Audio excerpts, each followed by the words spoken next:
Hello, I'm Joe Brassington. And I'm Tom Brassington. We're both brothers from Burton-on-Trent, and we're also both primary school teachers. We've also recently written a children's book which helps to facilitate conversations with children about their feelings and about mental health and emotional honesty. Bottled is a picture book that we'd love you to be a part of. So if you want to head to the Unbound website, you can find out all the information about how you can get hold of your own copy of Bottled and how you can open up those emotionally honest conversations in your home, in your classroom, with your family or with your friends.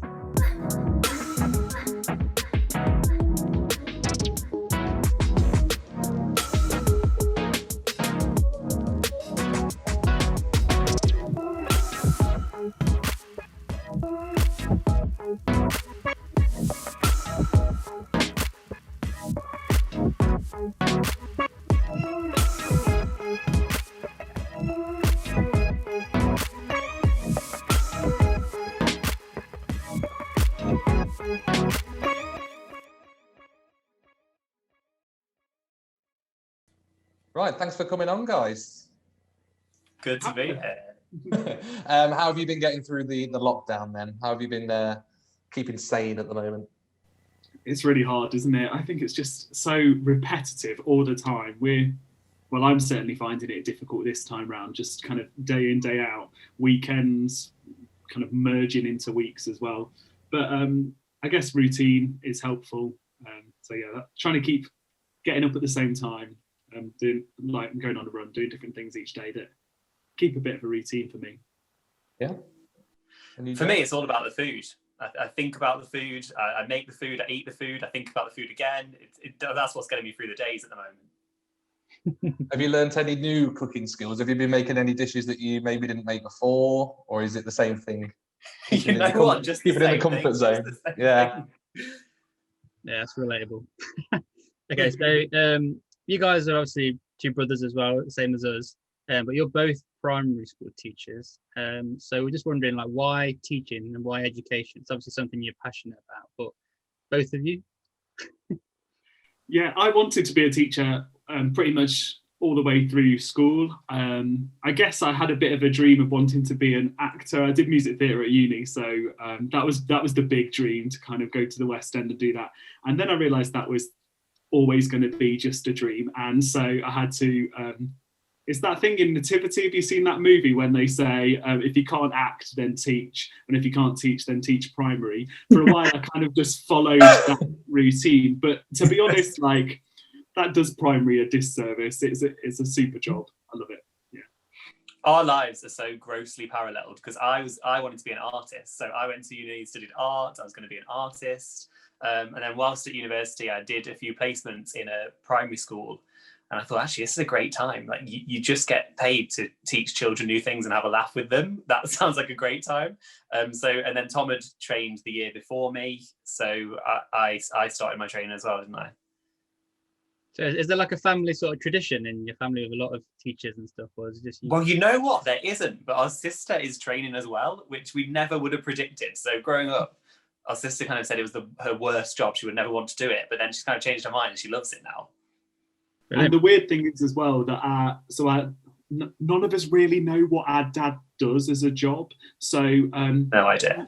He does something to do with trains. And whenever we go to London as a family, he says, "Oh, I designed that. And did you know about this?" So we know vaguely that it's something to do with that, but we just show no interest. It's so bad. Like, we are awful in that. It's like Chandler on Friends, isn't it? That none of them know what he does.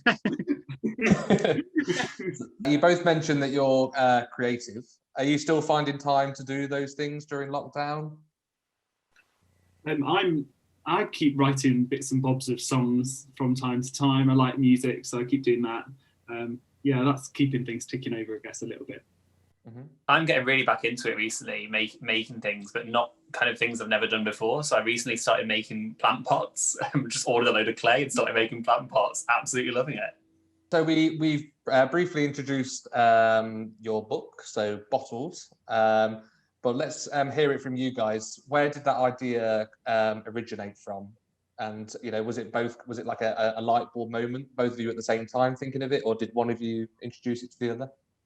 So I I originally came up with the idea of a book called Bottled that was all about bottling your feelings up. Originally, my idea of it was that it was going to be a novel for kids, but sort of a longer book. And I shared it with Joe, and Joe, being the creative person that he is, had some ideas about it having some illustrations in it. And over time, I guess it kind of morphed into a picture book. And really, it's kind of a personal thing for me and Joe. So we started the project with the idea that we wanted to talk about feelings with children, because we think that's really important. But then as things went on and certain things happened with our family, and people within our family experienced mental ill health for the first time, we just realised for the first time personally how important the project was. And I guess that's when it became, would you say that's when it became more of a passionate thing for us, Joe, rather than just a creative idea? Right, I think so. I think it's something we'd spoken about for so long, and then when things happened really close to our family, we were like, let's stop talking about it and actually do something. So that's when we started to kind of get ideas together and start to make something. And what is that process then? So from that point where it was like, right, let's actually do this, to where you are now, which is obviously brilliant that you've got your funding and stuff now, and it's actually going to be going ahead. What is that process like then from there to where you are now? I'd love to say that it was a really artistic process, but it was literally just a shared note on our iPhones that we just wrote ideas into initially. Kind of I would write something and Tom would correct it, and then he would write something and I would edit it, and we just worked like that for a while. And then when we finally had a story that we were happy with, a text that we thought was really useful to have these conversations with children, we made it into an actual book to use in our classroom.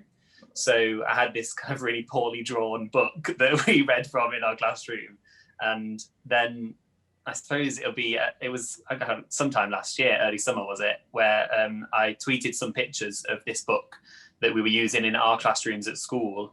And that then led to getting in touch with the publisher and crowdfunding the book and getting to the point where we are now.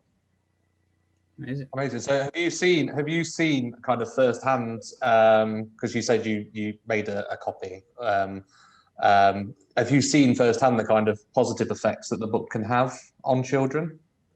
Yeah, so I think what's been really amazing is that since me and Joe have trained, we've always recognised that there's a huge power in picture books with children.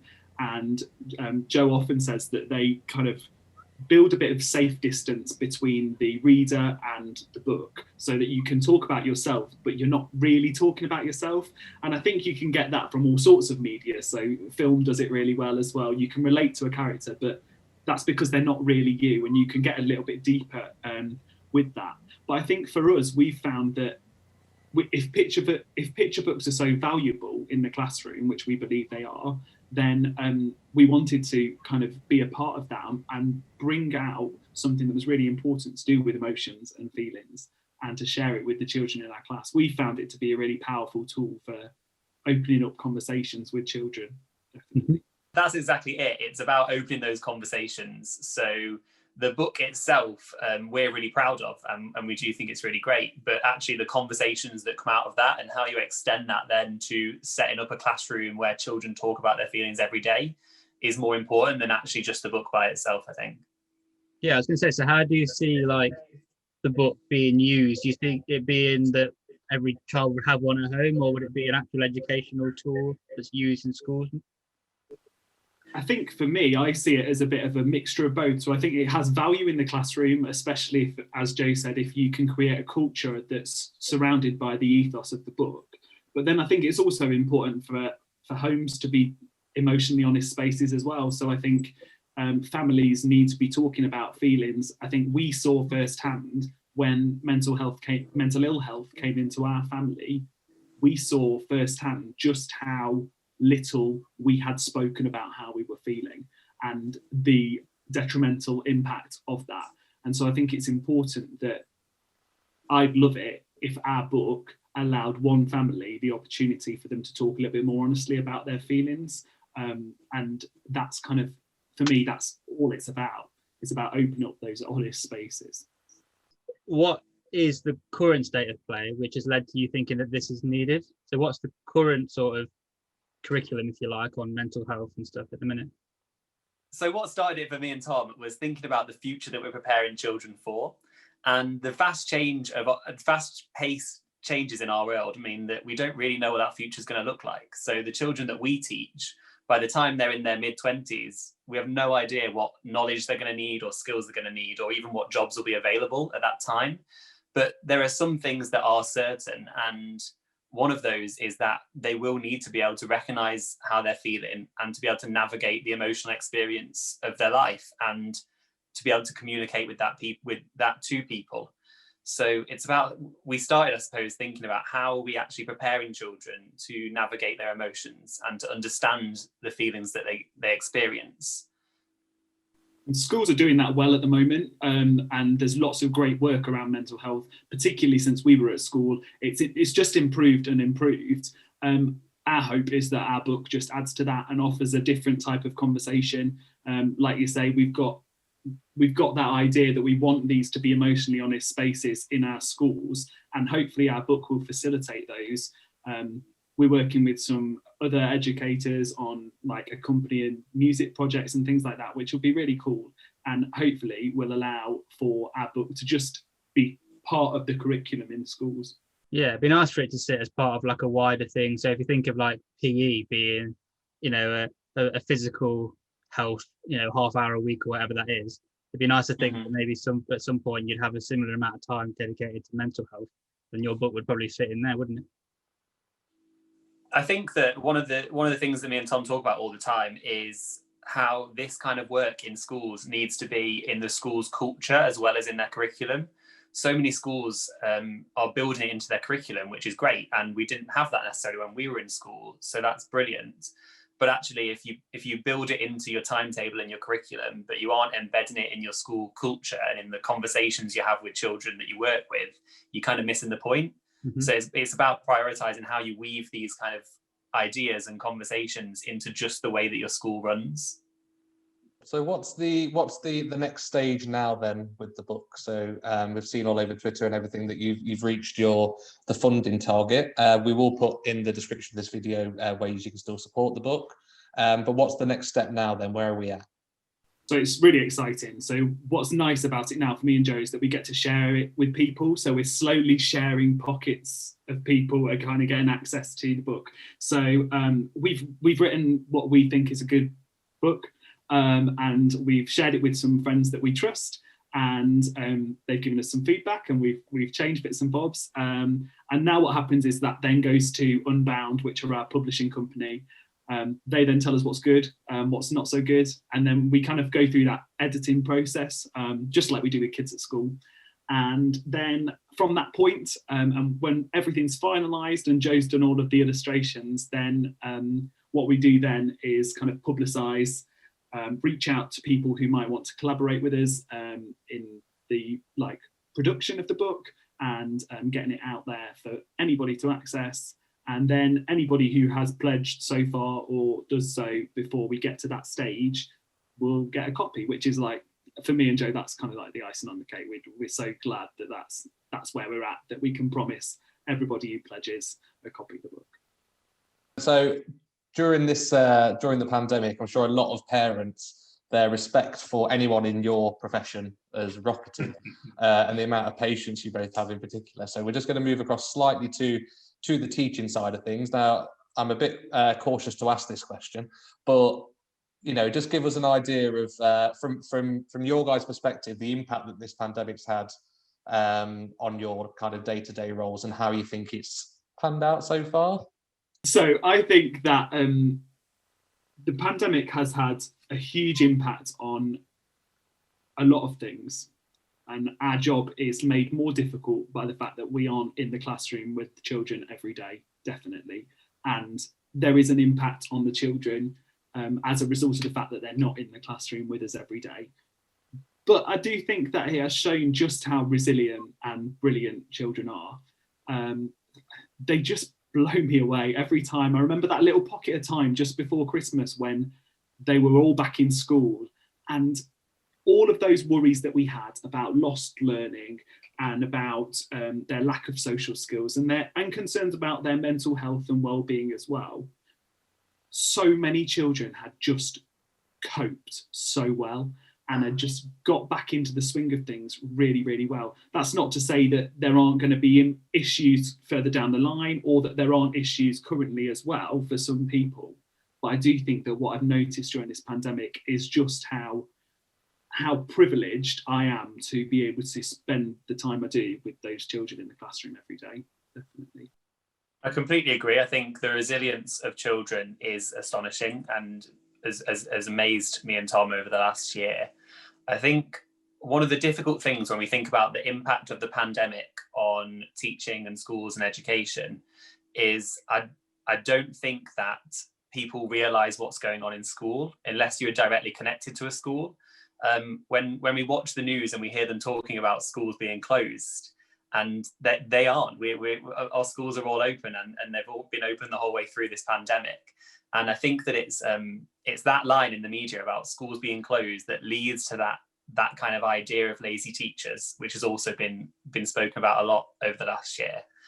And I think, yeah, it's just difficult because we see the reality of what's happening in schools and how hard everyone is working, particularly school leaders. The leadership teams in schools have done an amazing job over the last year at completely changing what it is that their school offers and what it is they're asking their teachers to do. That I've worked for some fantastic leaders over the last year, and I wish that people maybe saw a little bit more clearly what's happening in schools or what has happened over the last year. Yeah, I think we've got a 9-year-old sister, Maisie, and I have to say, like, I completely agree with what you said, Tom, in terms of like they take it in their stride so well, and she's just so malleable at that age, aren't they? Where they just sort of go with it really, and they definitely deal with it a lot better than a lot of adults have done. But I also think as well that she's been in a household that have had a lot of support for her in terms of the working from home and everything. My concern at the start of the pandemic, largely because me and Tommy have both been in this position ourselves when we were kids, is that there was a period in my life where school was the only place that I really felt like safe, or I sort of looked forward to going to school. And I worried about the millions of kids out there that haven't had that safe space really for a long time. What do you think about those kids? Yeah, I think the to the credit of the government, they initially highlighted the fact that any children who were vulnerable or needed to be in school as quickly as possible. And throughout the pandemic, we've had children in school, like Joe said, schools remained open for those children so that they can still have a safe space with adults that they trust and with adults that are there to safeguard them. So I think it's great that was prioritised from the very start. I do think that this is almost why me and Joe are so passionate about the work that we do, because we recognise that every child has a different situation when they leave us at the school gate and they get to their house. And for some of them, that might be not being able to talk to anybody until the next day, or not knowing what they're going to be able to find to eat that night. And I think we've seen things like Marcus Rashford's campaign, which has just been, I think the whole of the education sector has just been blown away by what an incredible guy he is and the work that he's done. Yeah. We see that there are so many children who, like you say, they see school as the safe space. And so we need to make sure when schools do return for everybody, that it is a safe space, not just physically safe, but emotionally safe as well, so that they feel completely welcome, completely trusted, and completely looked after. Yeah. I think obviously something that you're passionate about, the thing with the book, is children's mental health. How would you say that this has impacted that specifically? Is it difficult for you to see that, or can you tell really, kids? In my experience, for the children that I've worked with, I've seen it's been really varied. I've seen really varied responses to the pandemic. And I think so much of that comes down to the fact that everyone's experience of the pandemic has been so varied. Different children have had completely different experiences over the last year, which will impact their mental health in different ways. I think that it probably is too soon to tell. I think that when schools return at full capacity for a prolonged period of time, longer than a term, maybe when they run for a full year, we'll be able to see more clearly what impact this has had on their mental health and on their kind of ability to socialize and to collaborate and to work together as a group, which a lot of them aren't doing at the moment.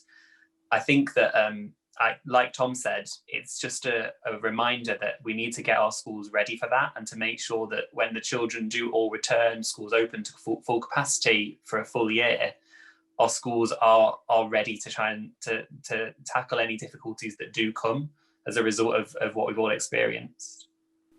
I think we always generalize mental health as a sort of thing that everybody experiences in a specific way or things like that. And I think we know as adults going through this pandemic that one day to the next can be vastly different. Last week I was absolutely fine all week, and then Friday night I accidentally knocked over a bowl of rice and it nearly did me in. I was on the floor in the kitchen, like on my knees to my wife, like, I'm so sorry, Elise, I can't believe I'm just like, what's that? It's completely pulled me apart. So I think we have to recognise that our mental health, it just is such a constantly changing thing that we have to be aware of. And if we can teach kids those skills of checking in with themselves, being emotionally aware of themselves, then hopefully they won't find themselves on the floor of their kitchen picking up rice on a Friday night. I thought it was interesting, Joe, what you were saying about obviously different kids having a different experience during the lockdown and stuff.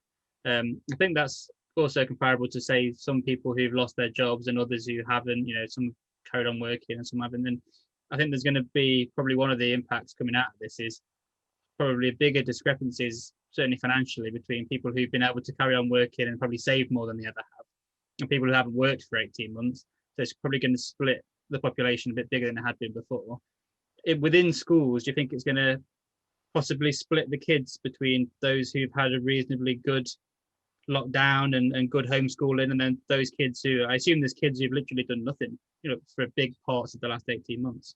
Is that going to be difficult to sort of bridge that gap again? I think it will be a challenge, and I think you're right. There will be a wider gap between different groups of children than maybe we've seen previously. But I 100% trust teachers to be able to tackle that. What we do every year when we start a new class, we gauge where the children are, we identify the gaps in their learning, we get to know them, get to know their strengths and what we need to work on with them.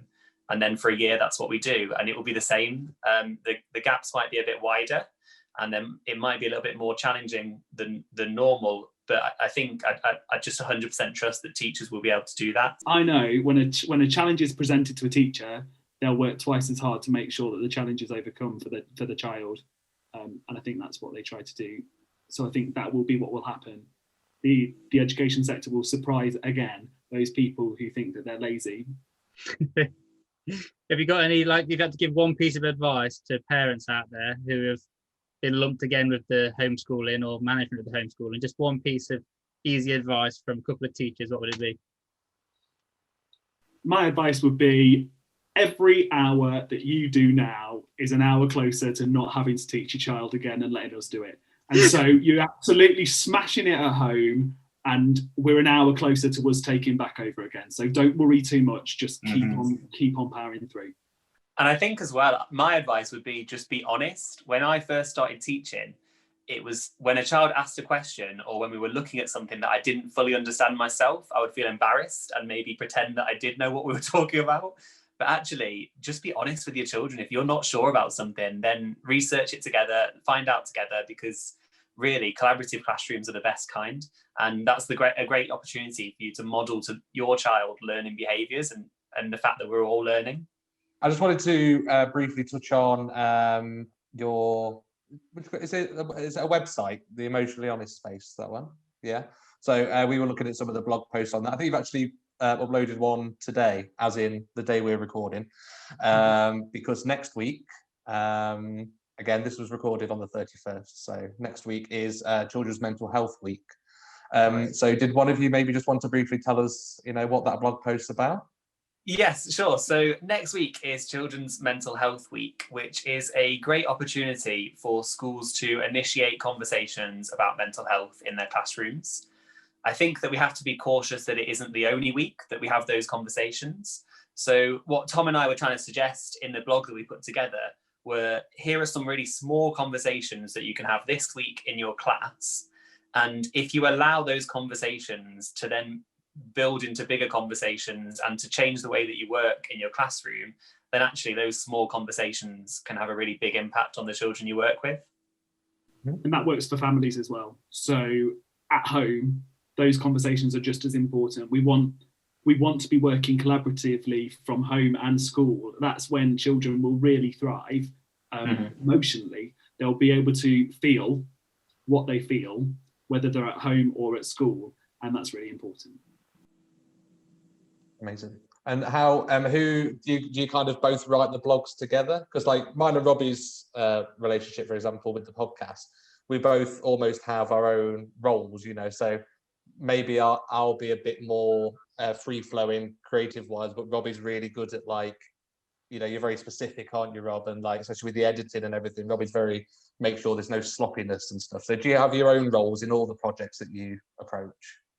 I think for the book, it was easy. Joe is great at drawing, and then we wrote together. So he's also got great ideas for writing. So it's not that I do the writing and Joe does the drawing, far from it. We work quite collaboratively with that. Joe wrote that blog post for the website the other day, and I just checked it over to make sure there were no like typos or anything I drastically disagreed with. So I think we're fortunate in that so often we're on the same. You'll find this as brothers. So often we're on the same page, and the times when we're not, it's very clear that we're not on the same page. Yeah, that's how it works for us.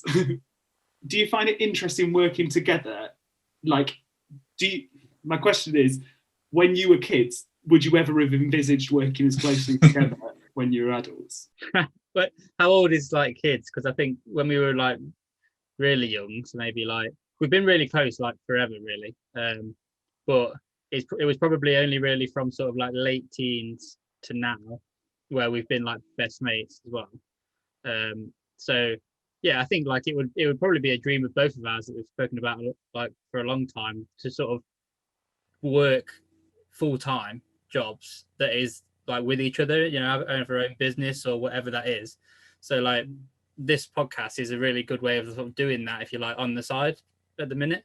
And it's a good way for both of us to like, and it's interesting what you were saying about obviously Joe, you being an artist, and Tom, like with you singing and your acting and stuff, with your book and also with what you do at school, that's sort of an outlet for you to still do those things. Whereas we've probably both got something in us which is a bit creative, but certainly with my job, I'm an accountant. Like, there's no sort of scope to sort of, you know, I can't get up and do sing and dancing around the desks and stuff at work.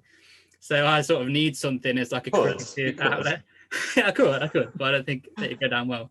So I need like a creative sort of outlet, and that's what the podcast is for us, really. But yeah, we love doing it together, don't we, Tom? Really? Yeah, definitely. Like, what more could you want really than, you know, working with your best friends? That I think that'd be a dream for a lot of people, wouldn't it? So, and obviously it's more difficult now because part of that enjoyment is like being together, isn't it? And like sitting side by side and doing stuff. So not quite the same, you know, over the phone and over Zoom and stuff, but you know, it's still a massive enjoyable hobby for us, isn't it? Yeah, definitely. What about you guys then? So have you been close your whole lives, or no? I distinctly remember on a trampoline one day, I think I maybe fractured Joe's nose. I certainly did enough damage. I'd say broken. I think it was broken. I did enough damage that he bled and kind of like crawled down to the house. And then me and my mate were just not interested. I think we sang Circle of Life on the... I think you sang a duet of Lion King while I bled to death in my bedroom. What a way to go out, though. What a way to go out. So that was like maybe 13, 14. I think, to be fair, we probably found the same thing, that this year working together collaboratively has been... I found it brilliant. It's been a real tonic, especially during these tricky times, to be able to take our mind off things and focus on a project. It's really been helpful for us. It's funny because people always comment on how similar we are. We're both teachers, we're both interested in mental health work with children, we both kind of want to do the same things, but in the first few years of us teaching, we never spoke about it. So we were both teaching and both working on mental health work and emotional honesty work with children, and never actually spoke to each other about it. It's only really the last few years that we've seen how valuable that is, to be able to kind of bounce ideas off each other. Mhm. So it seems as if now you're both in kind of, your dream positions. You both quite clearly love your jobs, which is really nice to see.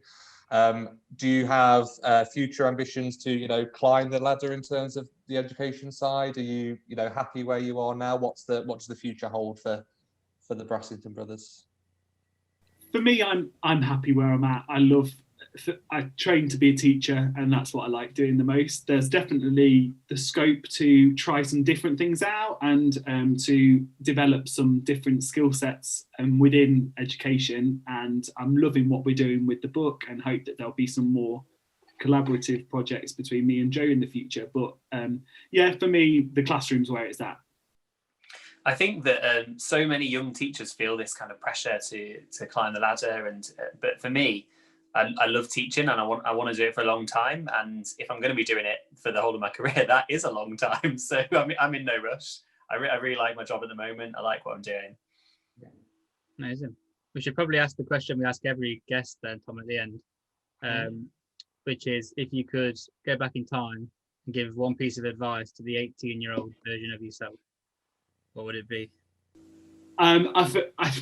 There was a lot of mistakes that I made at 18. One was my haircut. Looked like an absolute convict. Have we got a clip we can put in here? Yeah, can you got a photo? And I can send you that. I hate you. I'll find but I would say, for me, 18 years old, the most important thing that I would tell my 18-year-old self would be to just be honest with people who you're sharing your most time with. So the people around you know much more about you than you're probably telling them, just from the way that you interact. So there's no point in trying to just hide those bits and bobs. It's better to just be upfront and open about it. I guess for me, it would be about when I was 18, I kind of put this big pressure on myself to know what I wanted to do in the future and how I was going to get there and now we're in the point where we're working on this book, which is using all the things that I love. Like, I get to be creative, I get to draw, I get to write, I get to collaborate with people. I never would have imagined that at 18. So I guess it's just kind of do what you enjoy and trust that process, and stop trying to focus on that end point so much. Amazing. Well, thank you so much for coming on, guys. It's been a pleasure. We truly can't wait to have you on in person. It's going to be brilliant. We're going to put everything we can in the description for people to go and check you out. So your website, your book, and yes, thank you so much. Anything you want to say, Robbie, to conclude? Yeah, no, just if everybody's interested in this, go and pledge to the book. So obviously you've reached your target now, but that doesn't mean that people can't still pledge and get their own copy when it comes out. So yeah, is there anything you guys want to sort of say? One last pitch? Just thank you. Thanks for having us on. Thanks. It's just nice to kind of connect with brothers. That's weird, isn't it? I guess maybe, but it's nice. It's a really lovely thing. So thank you so much for having us on. And yeah, if you want to buy our book, we'd love that. Yeah, I agree. Thank you so much. It's been nice to chat with you both. Amazing. Right, cheers, guys. Thank you very much. Bye. See you later. Take care.